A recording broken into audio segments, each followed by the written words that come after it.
23, that to some extent we'll take together. The presentation relates to both items, and obviously we've got some resolutions in front of us in item 23 that are more substantive than simply receiving the presentation at item 22. Sam, did you have something? There'll be an opportunity. What we'll do is take the presentation, and then there'll be an opportunity for questions of staff, and then we'll conclude item 22 and move into that more substantive item 23 at that time. So I'd now invite staff to present the presentation to us. Thank you. Kia ora, Andrew, and tēnā koutou katoa. So this is the outline of the presentation that we're going to do today. So we've sort of split it in two along the lines of the two reports that you have. So Gary will come and present the first part, which is on the community support and social response. And we've also got a slide on the business response. And then we're happy to answer questions on that part of it, Andrew, at that point. And then we'll go on to the update for you on everything else that's happening in the operational area and in the communications. So part one followed by questions on part one, and then part two followed by questions on part two. Yes. Perfect. Thank you.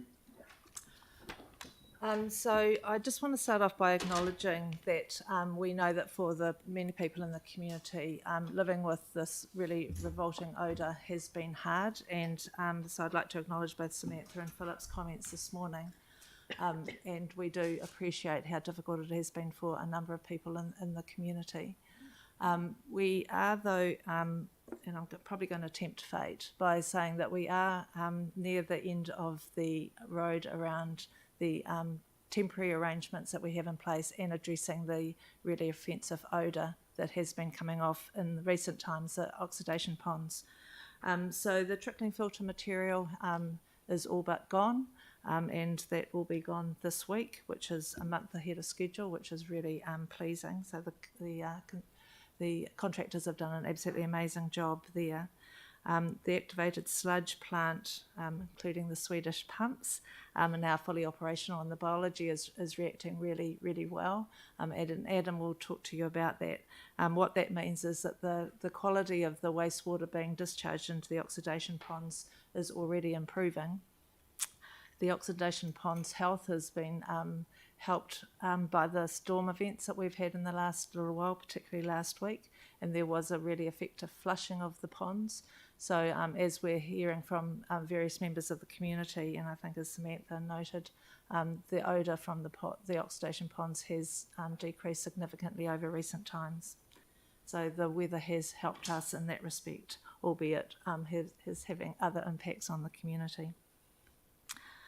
So we are excitedly on track for the odour to be reduced to what will be the new normal, which will be very low periodic odour events in mid-September or even possibly earlier, ahead of schedule.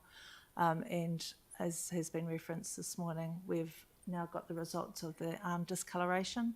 And again, while there will be homeowners who will continue to be a little bit nervous about it, the news from the testing and the investigation has been positive. So that's sort of the summary of where we're at. I'll now get Gary to come and talk to you about the social response.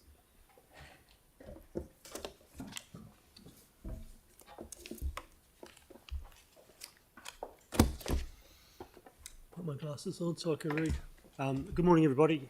First thing I'd like to do is acknowledge the two deputations. I met both Samantha and Philip at the New Brighton meeting, so I'm aware of them both. Thank you very much. The majority of my stuff will be in item 23, obviously, but I'll give a quick brief through here. So the partnership continues with the agencies and the community service providers. 20 plus schools and early childhood learning centres, so they have received, the invoices have gone through, so as long as the funding run goes today, everyone will have received.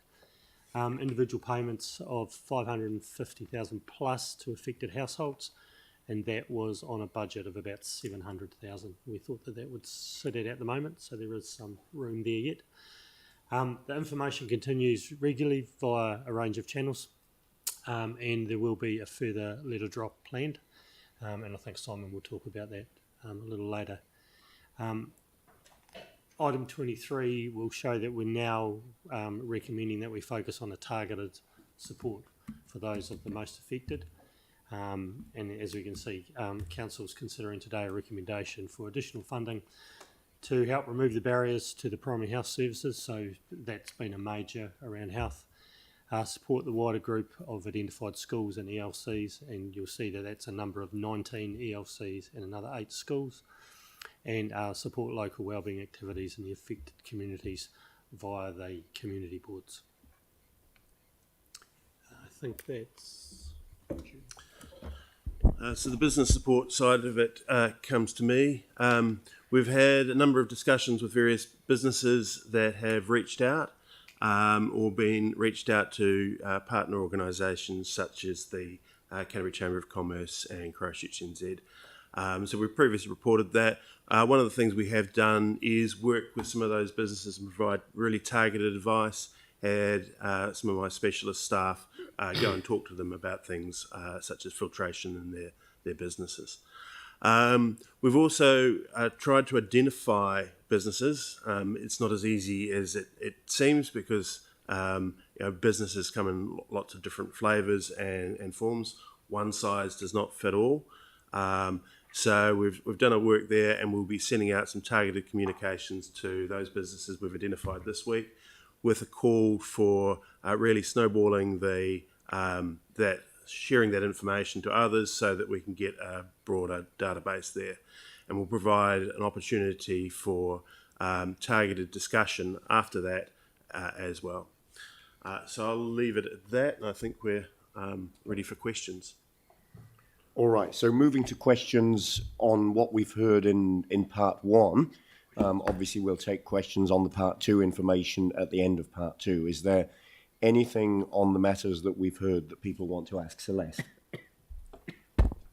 Kia ora, Bruce, thank you. In terms of the targeted discussions, can you elaborate on, apart from providing advice in terms of the filtration systems, what other sort of support has been looked at for those businesses in the affected area? Yeah. So the businesses are varied. The ones I've talked to haven't needed anything other than advice.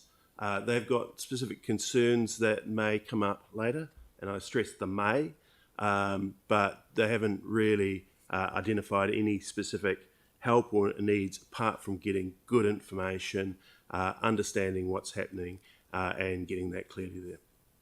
And in terms of the numbers of businesses you've spoken with, would you say that is it primarily in the zone that was the sort of identified for the previous support? What was the sort of coverage of the businesses? Outside of that zone is some of them, and we're targeting both the community support zone plus the other cluster, which is I think towards the northwest of the site as well for the targeted comms. So from the feedback you got, you didn't hear reports of reduced foot traffic for those businesses? I haven't heard that, no. But if, as I've made the offer previously to councillors, if you're aware of anyone, please pass them on. We'll get in contact with businesses and have those discussions with them.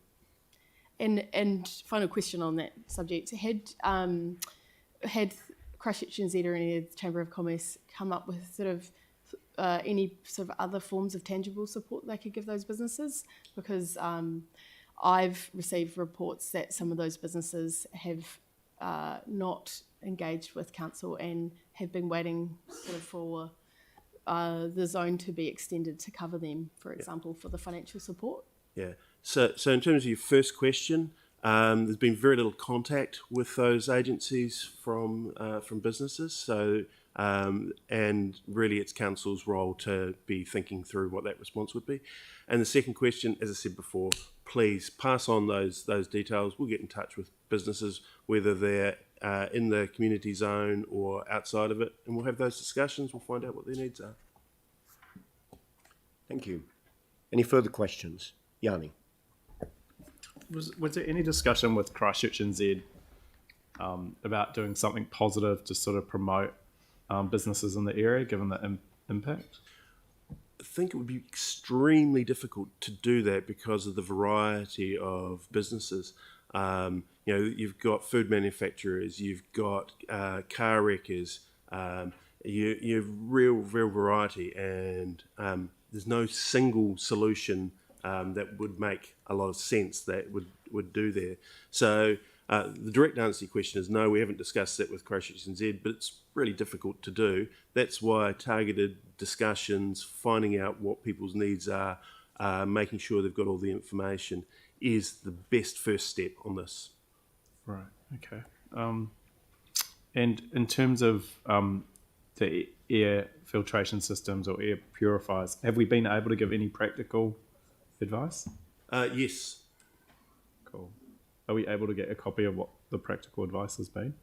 It was we had staff visit and look at it, so no in terms of written reports, but I can do a precis of what they talked about. So staff basically went to each business that was impacted and we were able to provide some technical advice around how to reduce the effects of the stench on the businesses. We visited a business and we've talked to them about what their situation is, yes. Okay. Thank you. Any further questions on part one? Nothing further? Okay, now let's move to part two. Thank you. Okay, so we've got Nigel here just to talk about the air quality.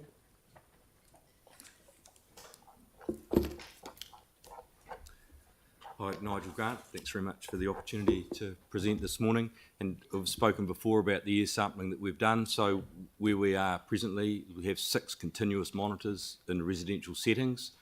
And the results that we're getting from those, we're updating those on the website weekly, portraying the last 2 weeks' results. We also produce a Sentinel monitor graph as well, and that's you'll see in a minute. I've just got a map up there that there's the three sites in particular that are sort of equidistant from the pond and lined up with the wind, and so that it's intended so that we were getting comments that people were saying, well, we see on your individual graphs for a long time there's no levels of hydrogen sulfide, and that's correct if the wind's blowing away from a particular site. So our intention is so that when people look at the Sentinel graph, that they can see at any one time, they should be able to see the levels that the wind is drifting, levels of H2S off the pond. So that's the intention of that one. Just overall, the results for the last few weeks are running very much below our 0.03 ppm, which is great news. And there's been questions about indoor monitoring. We first set out to get to where we are. Our advice from the air quality specialist and medical officer of health and ECAM was to do the external monitoring, understand the environment, and that's where we are now. We have got monitors beside. We're obviously using some residential properties, so we have got the opportunity now to perhaps put a couple of monitors inside the same house that we're monitoring outside and get some more information on that. But that's where we are at the moment. So that, just very quickly, there's the map that you can see. So the 3 red dots are the ones that, all of the dots are the ones that we're putting up as individual graphs, and then the 3 red dots we're putting up as a Sentinel site, which you'll also see now. So that's an example of the Sentinel graph that we'll be putting up. So you can see there that there's 3 different, you can see the levels appearing. They're appearing at in different colours, meaning that it's in a different location, but overall that gives a pretty good picture of what's happening off the ponds at the moment. And you can see just latterly with a lot of rain, strong sou'westers, we're getting a lot of dissipation of whatever H2S is coming off those ponds. So we're in a pretty good position at the moment. And so paint discoloration.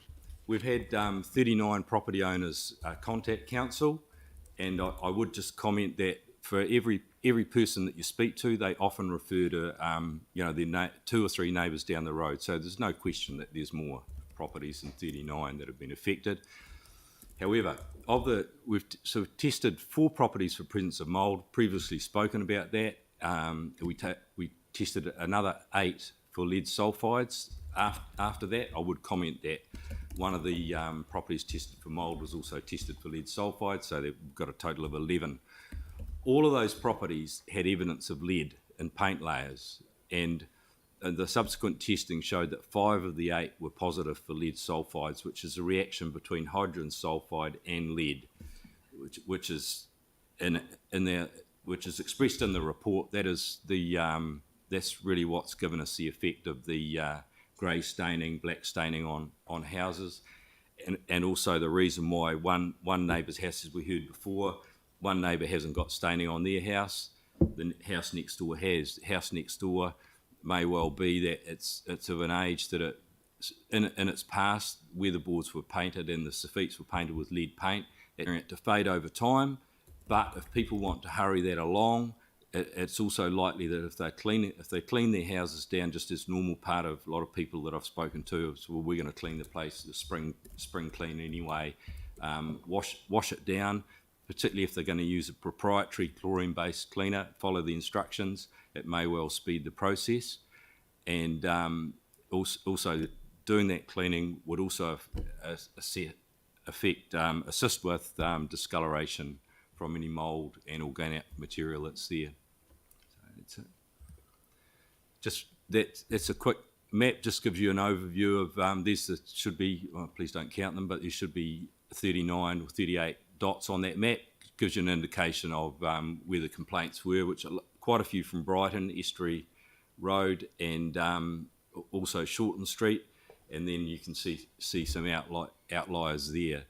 The one that's second from the left, that's one of the ones that we've tested as well, so we've gone sort of outside the close districts as well. So, and then the final picture, that's an overlay. This is an overlay of where the contact we've had about the paint discoloration and also where the leaflet drops are now intended to take place. So the leaflet and information drops is very much capturing where all the paint discoloration is, as well, of course, as where we're doing our sentinel monitoring. And you can see there that there's one right at the top and 2 others properties that are outside of that leaflet drop. However, I can tell you that we've obviously been in contact with those people, and we'll continue to be in contact with those guys, and also if they refer us to any neighbours as well. So that's how we'll capture them. So, that's cool. So just to add to what Nigel was saying, in terms of what support we're going to offer people, so Nigel and his team will be available to go and talk to whoever needs to get some one-on-one advice. And what we're going to do is if anybody does want staff to come out and talk to them, we will encourage them to get their neighbours together if their neighbours have got similar issues, so we can get groups of people and provide advice that way.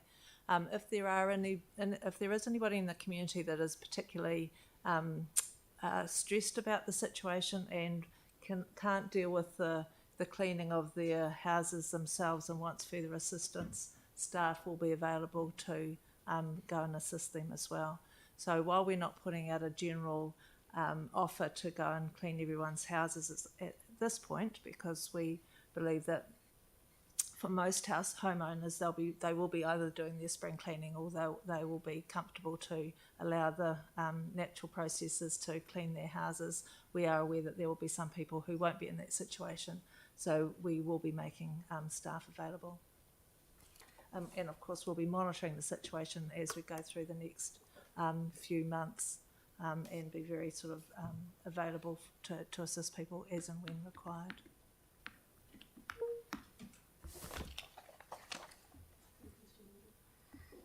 All right. Now, are you ready to take questions on this part, or we've got you want to go through the interim operations update and the whole of this part 2 before you take questions? Yeah, I think it's probably best that we go through the whole presentation. And then take questions on the whole lot. Yep. All right, let's do that. That would be helpful because it's a bit confusing about where we're at to.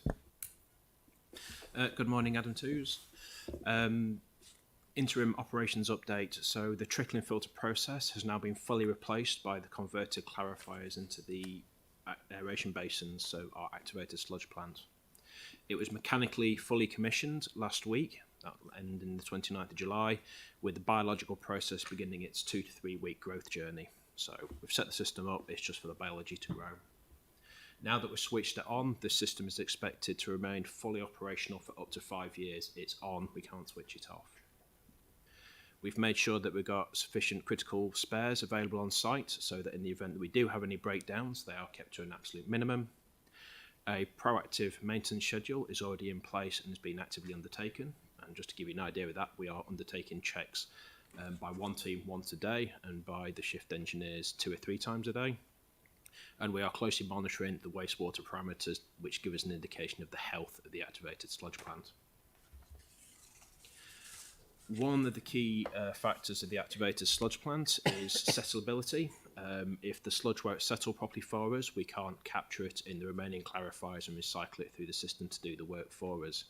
However, on Monday, when we took this sample, the sample on the left, you can see that's as it comes out of the activated aeration basin, and just after 1 minute, you can see that it's settling very, very quickly, which is absolutely fantastic for us.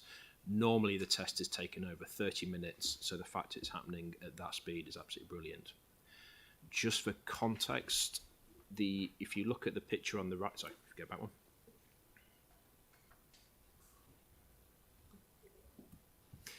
The picture on the right, those tiny little specks that you can see floating, that is the flock, which on the next slide, sorry.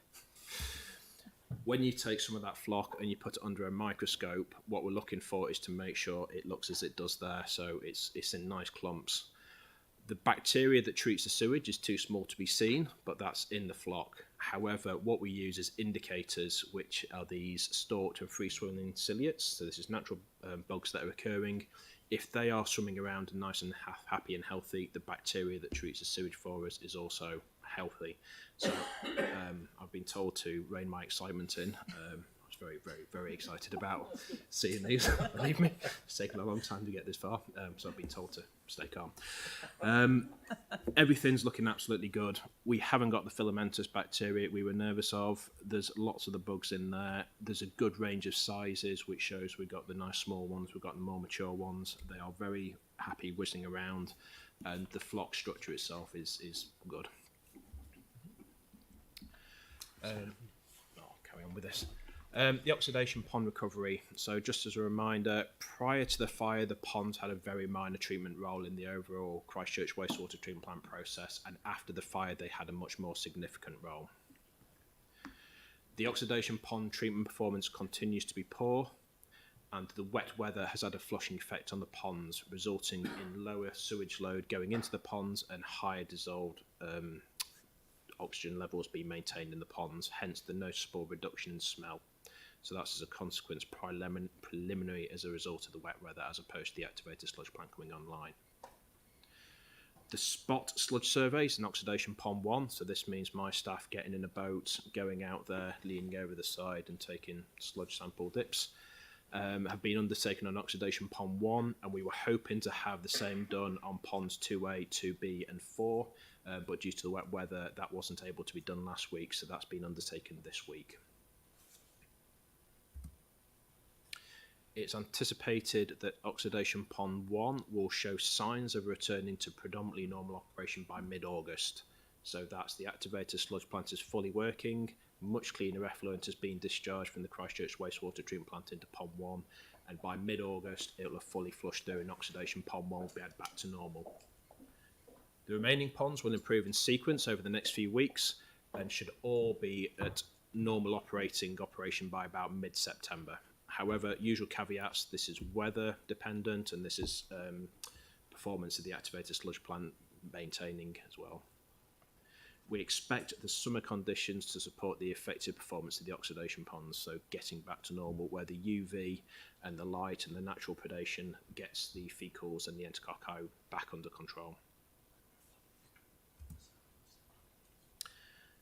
The 2 surface aerators on Oxidation Pond 1 are operating well, and we are in the process of going through the procurement for the additional aerators for Pond 1 as well.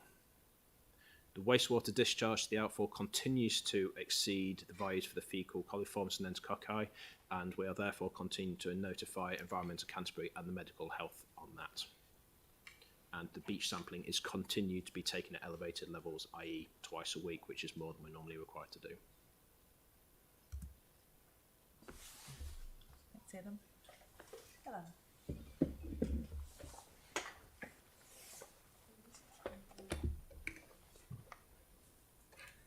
So the focus has understandably been on the interim treatment process with the activated sludge plant, but at the same time we're progressing with the options assessment for the permanent replacement, which will either be trickling filters or another process. So we've completed the long list assessment and have a proposed shortlist, and we'll be briefing council on this on the 9th of August. So we'll bring you what we've done so far, what the long list is, and why we're proposing a shortlist. So there's a lot more work to come on that. Who's doing health and safety? So Kurt's just going to come in, just briefly outline what we're doing in health and safety. So obviously with so much happening on the plant, health and safety is a significant area of focus for us. Kia ora. So there is an elevated risk of health and safety at the plant with everything that's been happening with various contractors working around and the changes in processes. We've increased the site visits from the health, safety and wellbeing team so that we have good oversight on what's going on and can provide advice to contractors and to our staff to make sure that we are managing all our overlapping duties correctly. The Chief Executive and the members of the Risk and Assurance team have also carried out site visits with us as well to ensure that we have fresh sets of eyes over everything that's being observed and show good leadership across this. Health and safety initiatives continue to be identified and actioned across the plant. So every time we do our visits, we are identifying small improvements that we can be making. And the audits on our contractors working on the trickling filters and interim plant operations are occurring on a frequent basis to make sure that they're keeping their staff and their subcontractors safe at the same time. Thanks, Kurt. Good morning, everyone. The last of the two structures was effectively emptied yesterday. Just small remains will be swept up over the last following week. So by mid next week, the second structure will be completely emptied. So we're about 5.5 weeks ahead of schedule for the removal of that media. It'll take 3 weeks to clean the walls and floors of the clarifiers, which will see a completion of works by mid-August, which is well ahead of what we were anticipating, which was late this year. So there's a little picture there. You can see that was that picture was taken Wednesday last week. So there's been a lot of progress since then. So that's a quick video that was captured last Wednesday. You can see from that the walls and the bottom of the tank are quite black, and indicating that the fire burnt quite deeply in this structure. But the rest of the site's looking quite tidy.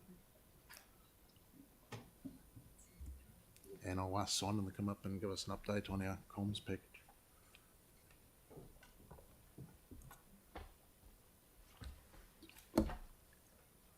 Kia ora koutou, Simon Maka, Senior Comms Advisor. Just a quick update on our communication so far over the past month or so. So we've got a mail out going out this week to 6,700 residents with updated information. It's about the house discoloration findings and advice.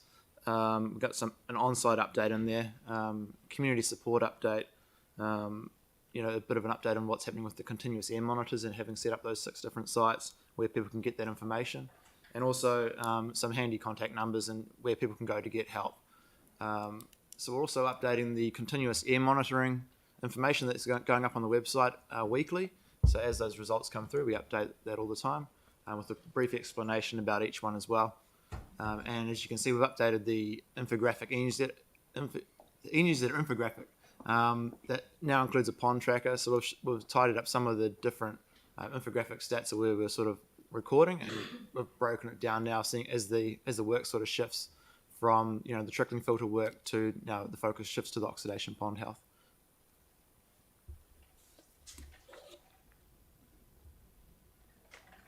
Sorry. And just on top of that, just the continuing comms that we're putting out is continuing. So we're still updating the Newsline blog 2 to 3 times a day, and the social media posts are sharing that information on the Facebook community pages. We're updating the website at least twice a week with information as it comes to hand, and we're still sending out that e-newsletter, which has a range of information and updates that goes out to the community and to businesses and stakeholders in the area.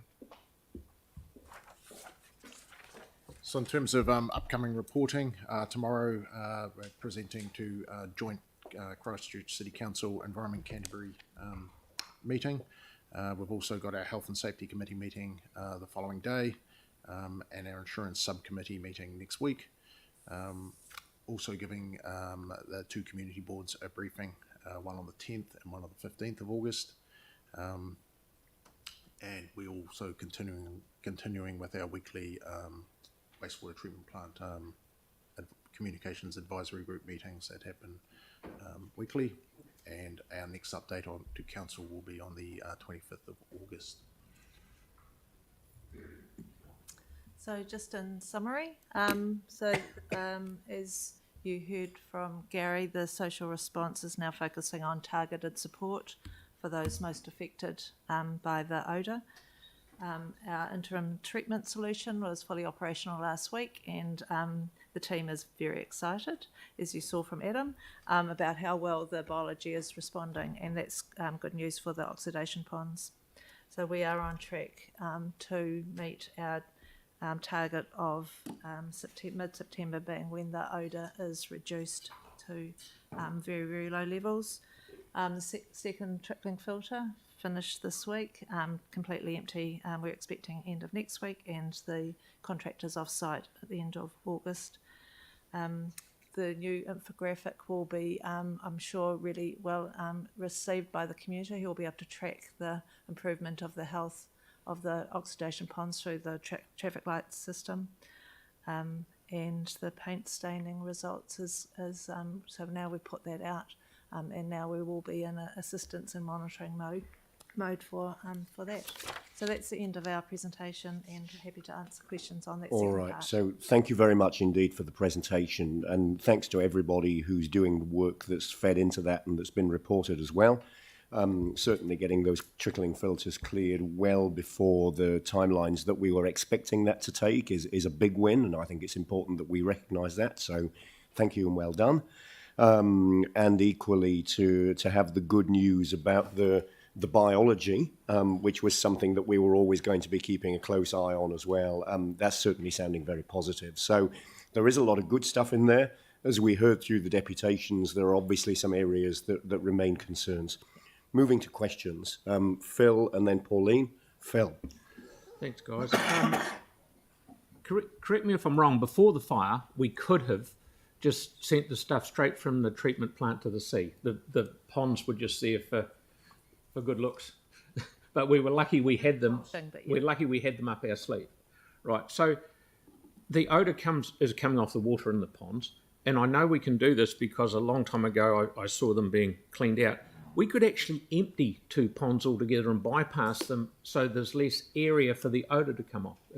Yeah, I'll get Adam, I think, to come and respond to that. Certainly. So prior to the fire, the nutrients removal was undertaken by the Christchurch Wastewater Treatment Plant itself. The oxidation ponds were required to do the faecals and the enterococci removal. After the fire, by putting untreated sewage, less treated sewage, into the oxidation ponds, the biology changed. So it then moved from removing the faecals, the enterococci, to more focusing on the nutrient removal, which was fine during the summer. But in winter, when the biology was cold, that's when it fell over. But with your new Swedish pump department, Yep. You'll be back to as close to normal as you were. So what I'm getting at is, if we had half the amount of water or stuff in the oxygen, say you shut them up, they'd soak into the ground like it does, and you would only have, because you've got to get the stuff from the wastewater treatment plant to the outfall where it gets pumped out to sea. You haven't got a pipe that'll take it direct. Correct, no pipe. So you have to use the pond to get it from A to B. Correct. But you can shut down some ponds altogether Yes, so over the past 3 years, yeah, we've sorry. been looking at putting structures in place so we can better control the flow through individual ponds. That was mainly for midge control purposes. We were taking samples at stages between ponds 1 and 2, 2 and 3, all the way through. So we know that in summer, we only need 4 ponds. In winter, we need 5 ponds to still get that fecals and then to high kill to meet our resource consent requirements. So it's early days at the moment, but we are looking ahead to it. If we do need to do work on the ponds and take some of the ponds offline for maintenance, we're now in a better position to know how many we can take out. So in summer we can take up to 2, in winter we can take up to 1 in normal circumstances.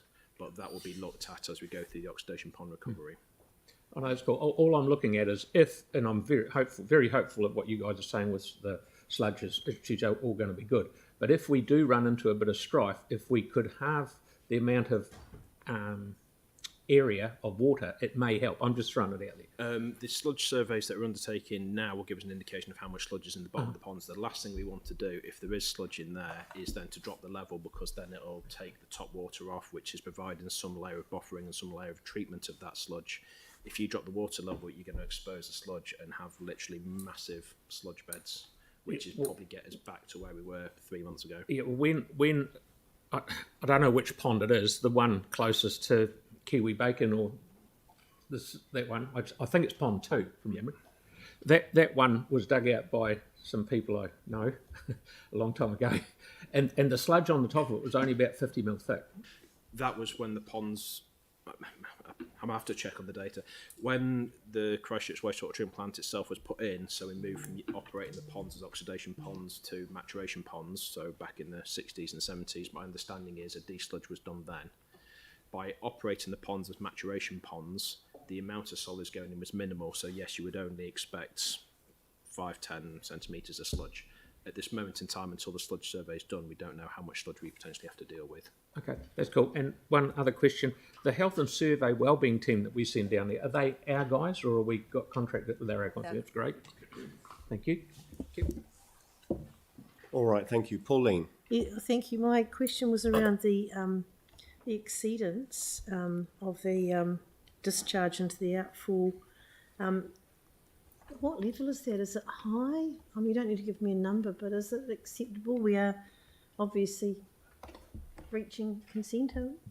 So the exceedances are high, yes, for bacteria and for other parameters, and they are above the limits in the consent, which triggers reporting requirements and further sampling rather than a breach of the consent itself. And we're working very closely with Environment Canterbury to understand how quickly those will improve with the activated sludge plant in place. Okie doke. And then the other thing is, are we expecting then the odour to reduce from mid-September or even?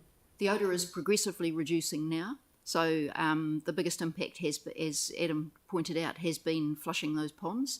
And as the activated sludge plant gets into operation, they will continue to progressively improve. So what will be different about the operation now as to when prior to covering those trickling filters way back? When did we do it? Was it the 60s or something? Because it used to have an odour before we covered it. So when we're saying that the odour is going to reduce, is it going to sit at that level that it used to before we covered the filters? Because that was still considerable odour. I don't know exactly what the operation of the plant was back in the 70s and what the various sources of odour were and how much air handling they had in place and how many biofilters they had in place. I suspect that was a very different plant as a whole than the plant is today. Right. And as you know, we've been chasing down various sources of odours since the fire, and the ponds are the last one. Perhaps we hope we've got better technology and data. And we've certainly got better control of various aspects of the treatment plant process today. Okay, that's great, and it's really good news. And I'm just one other question: is there a way we can target the elderly in our litter drops, or make sure that they are being included? Would the DHB have data on where they live? So the litter drop's going to every household in the areas that we're dropping. So we're targeting everyone. So every household will get a letter in their letterbox. Right, and a nice clear contact number to get home. Thank you. Good work. Thank you. Yanni. Yeah, thanks. Thanks for the work that you're doing on it. I just wanted to check, have we done any internal testing of air quality within people's houses? Not So, yet. so we don't have any idea about what the internal impact is. No, been? not yet, but as Nigel said, we have equipment now, so we can start doing that. When are we going to start doing that? We can begin that from next week, now that we've built up better information around the sites that we were first wanting to. So, as I said earlier, we're monitoring at several residences, so that we'll talk to some of those residents and see if they're interested in having a pump inside. But this their is house. where you've done external testing. You would use the same property to do some internal. We'll run them concurrently. Yeah. Yeah. Okay. We'll shuffle the meters around. Why has it taken so long to do that? But as I said before, our first advice was to identify what was in the odour. We found the hydrogen sulphide. It was to establish what the levels were around the community, and that's where we are now. And we had, there's a scarce enough information on what are safe and acceptable levels internationally, really, for external. There's just nothing for internal. So we firstly wanted to establish what was happening out there. I'm just looking at the WorkSafe website, and it says H2S is highly corrosive to some metals, and I just come back to concerns that have been raised at the community meetings about the impact of H2S and water, and we've had a lot of rain, and we've heard reports of, some appreciate things have improved, but there's also been some odours as well. So just wanting to really understand how we're either ruling in or out any impacts on metals associated with people's property. Our focus at the moment has been on the paint discoloration, and that's where we've been working. We have had, now we're speaking to people, just had 3 people raise concern about metalwork on cars. Right. And we'll have to start looking at that. But there hasn't been a general concern, say, about, nobody's talked about aluminium windows or anything like that. And the sort of levels that we're getting will also exist in other places where hydrogen sulphide does occur naturally. So if that was a problem at the sort of levels that we're typically getting, particularly now, then I imagine it would be issues in other parts of the country as well. Okay. And again, just to understand the impact in people's homes on things like curtains and drapes, is there anything that we can do to ascertain what the implications have been, whether it's a prolonged odour, whether it's possible that there's some cleaning up that's required to remove it? Well, yeah, there's nothing I'm aware of that we're able to, to do like quantitative tests on that sort of issue. It's more about assessing it and airing. So no, we're not really in a position to do and that. The thing that Philip Duffy said in his presentation, which is something that I've also raised quite a few times, is practical tips for people on how to deal with the odour when it comes into their properties. Is there any sort of, like, I heard that we've done that with the businesses, which is great, but is there anything that we've been able to do with local residents to help them deal with the consequence of the odours? The only thing we've really been able to do is through the blog, is to say when, as you see with the graphs, at times the winds do blow away, and so people to air their houses.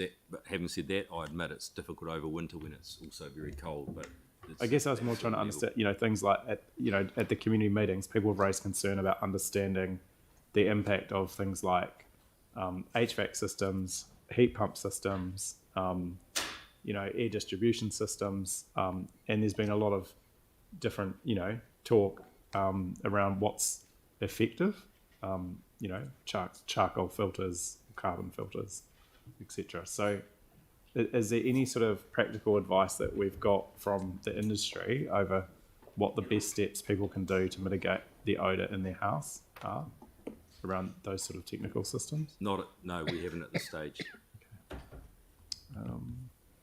Just wanted to check on the trickling filters, and great work removing that material, but I guess the question, and again I've put this in previously, is can we utilise those existing structures to get some sort of trickling system restored to reduce the impact of the odours on the community? And if so, you know, how could we do that, or when would we be in a position to really understand what's possible for not the permanent but the transitional, temporary sort of response? So can I just say there's no odour coming off the trickling filters and haven't been for some time, and once they're empty there is no odour source.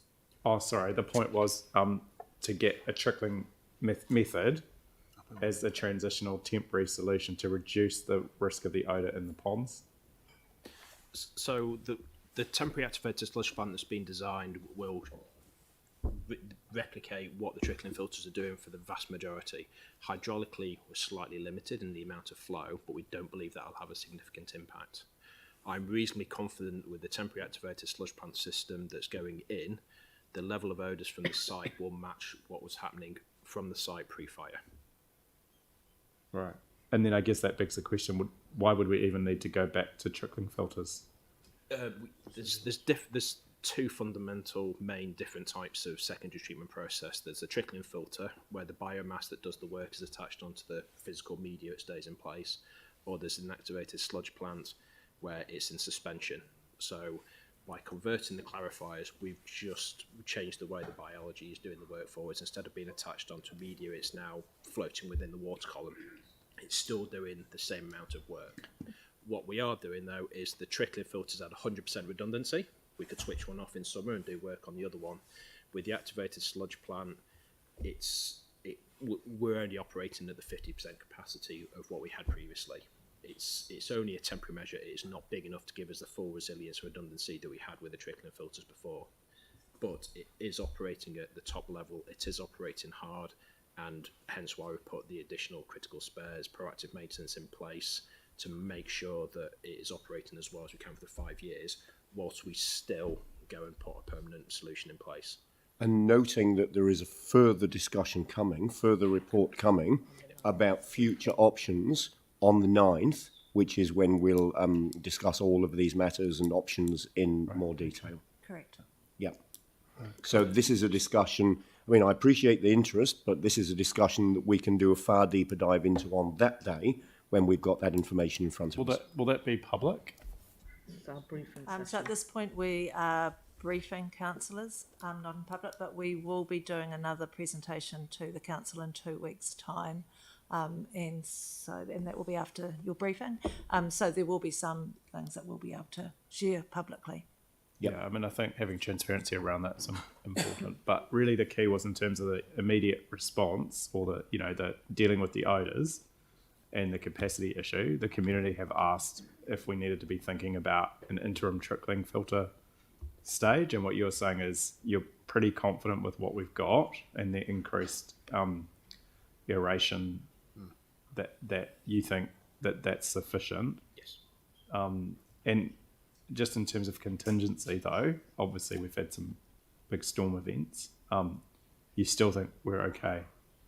We're in as good a place as we could possibly be. There's no more assets that I can manipulate to get any more additional thing for the activated sludge plant to work better. Yeah. Okay, cool. And noting that we've obviously still got discussions around insurance as regards repair, reinstatement, solution, whatever, and that in the presentation we heard that we would expect the temporary solution that's been outlined would be stable for up to 5 years. So we've got a window of opportunity, and there are further discussions that we need to have from a number of aspects on what the final solution looks like. Yeah. Right, okay. Just the final question for me on this section. When do you want questions on the community wellbeing stuff? So presumably we'll deal with the community wellbeing piece as item 23. Okay. And then move to resolutions on item 23. So we'll finish with this presentation. So just any further questions on this presentation, and then we'll move into item 23 proper. Okay, cool. Where presumably we'll have some further information just on that item 23 report. Right. Just in regards to the health and safety impact, just kind of, has there been 2 incidences of concern? And what's been the sort of reporting process to let the community know and to let us know? So we obviously we've got a number of contractors working on site at the moment. Right.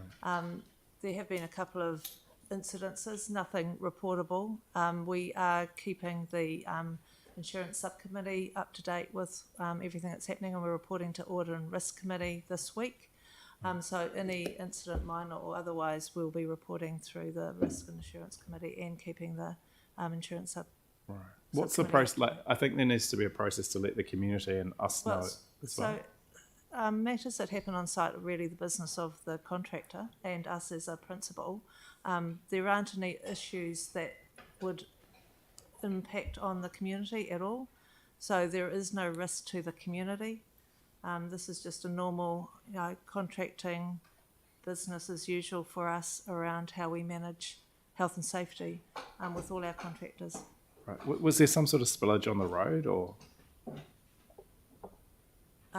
So we had a pump failure quite a few weeks ago now, and so some of the wastewater was discharged onto the site. There was a little bit spilled onto the road. That was cleaned up, and it happened during the night. Nobody was impacted at all. It was a minor event. Okay. And just wanted to check in terms of the insurance. Like, the one question that I still haven't had an answer to is immediately as the fire was going on, I guess, or the response to the immediate phase, that people have raised with me concern that there was a huge amount of stuff that was dumped into the ponds. Are we able to get that question answered? I think we've answered it before. Been answered, Yeah, sorry if I've missed the response, but there was concern that there was considerable dumping as part of the response, but I just wasn't clear. There have been a number of questions asking if we've dumped raw sewage into the ponds, and no, we haven't. So the primary treatment at the treatment plant has continued right from the day of the fire all the way through to today. Right. Cool. And I've got an insurance question. So I still just trying to comprehend, because, some of the wellbeing response, we're sort of told, that there's an impact. Obviously, there's a cost to council. But given that we have insurance, why isn't the insurance, public liability insurance for the treatment, the interim treatment plant operations, why can't that insurance cover the impact on the community, like the cost of possibly cleaning up the discoloration that's been caused, or providing the support for people's health and wellbeing? That's probably a level of detail that we can't actually respond to right now. I wonder whether we just sort of come back to you with answers to that question. We've obviously got a team that's working with our insurers and has been since the fire constantly. So the advice that we're primarily advising the insurance subcommittee on any insurance matters, and that's the appropriate place to provide that advice. In this forum, I don't think that there's anything in terms of the detail of your question that we can really answer at this time. Right. I guess the concern is that we're sort of being asked in the next item to approve some expenditure, but for the community wellbeing. But when it comes to the response operations, we've not had. I don't think we've had any report requesting approval of expenditure. So the insurance subcommittee is, as I said, being advised on all the insurance matters, Right. and the sort of questions that you're asking have been asked at the insurance committee, and we've got another meeting with them next week, so I'm sure those matters are going to come up again. So we are maximising our insurance on the response, but there is some technicalities obviously in the insurance claim. Okay. Thanks. All right, thank you. Are there any further questions on what we've seen so far? Celeste. Kia ora. This is for Nigel, just around the testing. Just following up from Yanni's question around the indoor testing, did you say that you would be doing sampling, but you won't be doing testing? Oh, no, we could do we'll run the same, so testing, monitoring, we'll run the same monitor, and, that's something we can look at. I'll get some advice from our air quality specialist. My view of it we've got the monitor running outside, we'd run the same type of monitor inside for a similar period and see what the weather conditions, what the people were doing, if they want to keep a diary for us, and that feed out the same information. If I've had some reports of damage inside, say bathrooms where the windows are left open, and so will you do testing of those spaces if people report issues? Oh, in terms of paint discoloration, we wouldn't necessarily need to do any further testing. It's liable to indicate that it's the same issue as the hydrogen sulfide coming in through open windows, affecting both painted surfaces, and my understanding is some PVC, white PVC, may have lead as a plasticizer in it as well. So what would be the advice to people that had damage to the inside of their homes? For paint discoloration, it's just simply the same as the external. Time will fade it, and also washing down will help fade it. So if somebody is not in a position to do that themselves, they can speak to staff about getting absolutely. that help? Yeah, in the flyer that's gone out, we've invited people to do that. Yeah. Great, thank you. Yep. The next question, sorry Bruce, that's for you.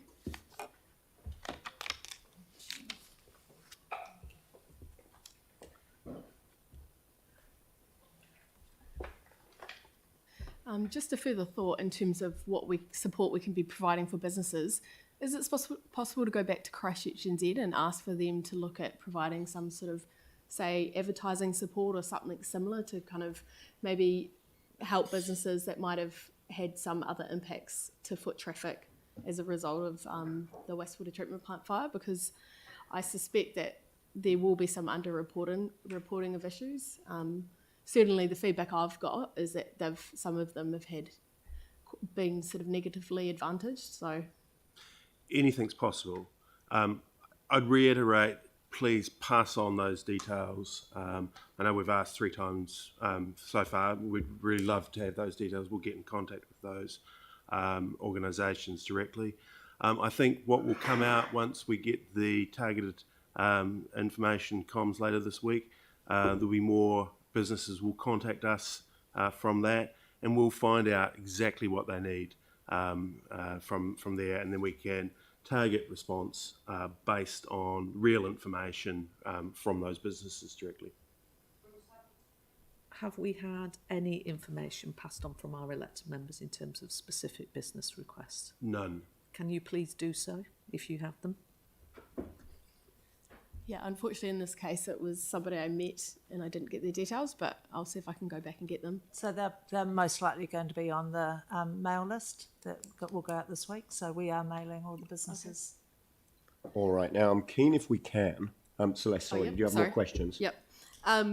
In terms of the area that will be covered by the mail drop, that's going, I think, sort of roughly to Jervis Street. Is that right? Can we extend that zone slightly further north?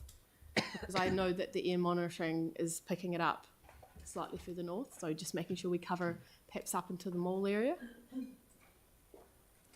I can get a quote from the distribution agency to see how much that'll cost, and the logistics of doing that. We are getting a quote from them at the moment to extend the distribution area out to include Linwood and Woolston.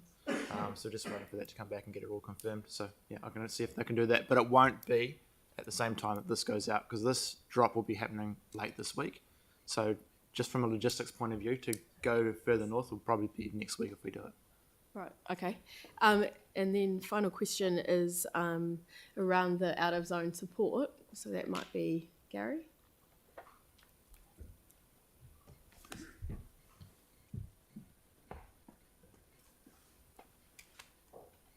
Thanks, Gary. With regards to those that might not have heard about their eligibility for, say, South Brighton, how will we contact those people who wouldn't be on Facebook or other online sources to let them know before the deadline closes? So that will be in the flyer that is delivered in the next 2 days. So they'll have that opportunity then, will they? Great, thank you. All right, thank you. Now, I'm really keen to move on to item 23, if we can. I know that there are some people who are not going to be with us for the whole meeting, so I'm keen that we get into item 23 while we've still got a reasonable number of people in the room.